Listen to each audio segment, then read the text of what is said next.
Hi there. Today I'm starting to talk about the Psalms and beginning with Psalm 1.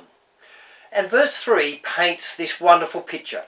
It says, "He is like a tree planted by streams of water, which yields its fruit in season and whose leaf does not wither. Whatever he does, he prospers." This verse reminds me of Stevens Creek near Broken Hill. Stevens Creek rarely has any water in it, and it lies in a very flat, barren, treeless plain. However, there's a whole string of big and healthy gum trees growing on the creek bed and beside the creek.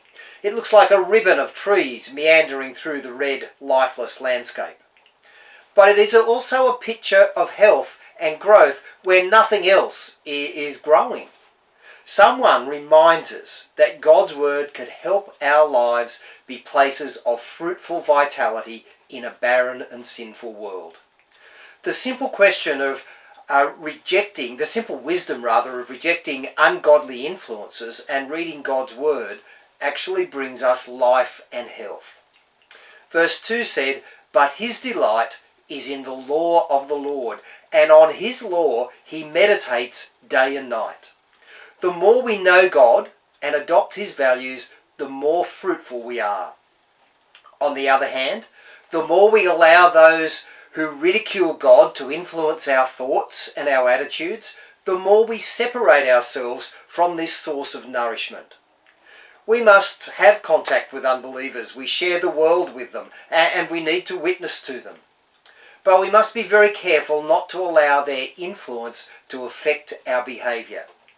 If you want despair, spend time with mocking sinners.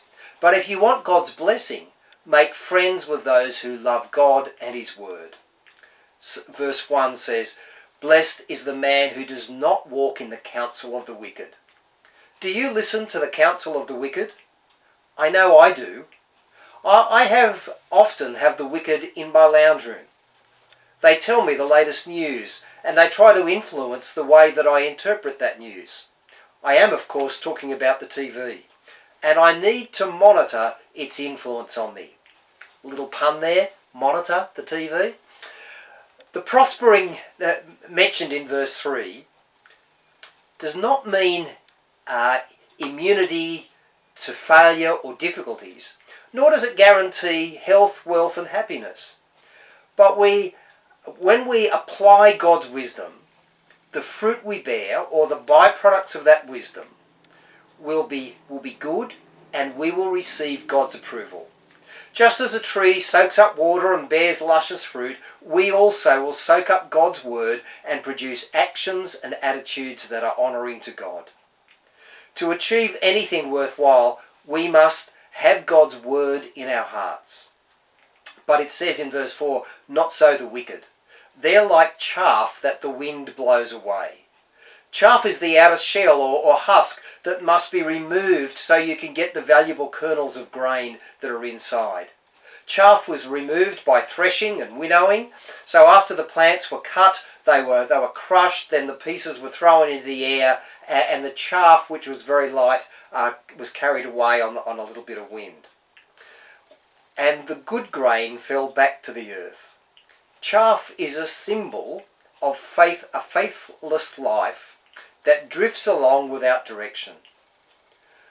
Good grain is a symbol of a faithful life that can be used by God. Unlike grain, however, we can choose the direction we take. Verse 5, "Therefore the wicked will not stand in the day of judgment, nor sinners in the assembly of the righteous. For the Lord watches over the way of the righteous, but the way of the wicked will perish."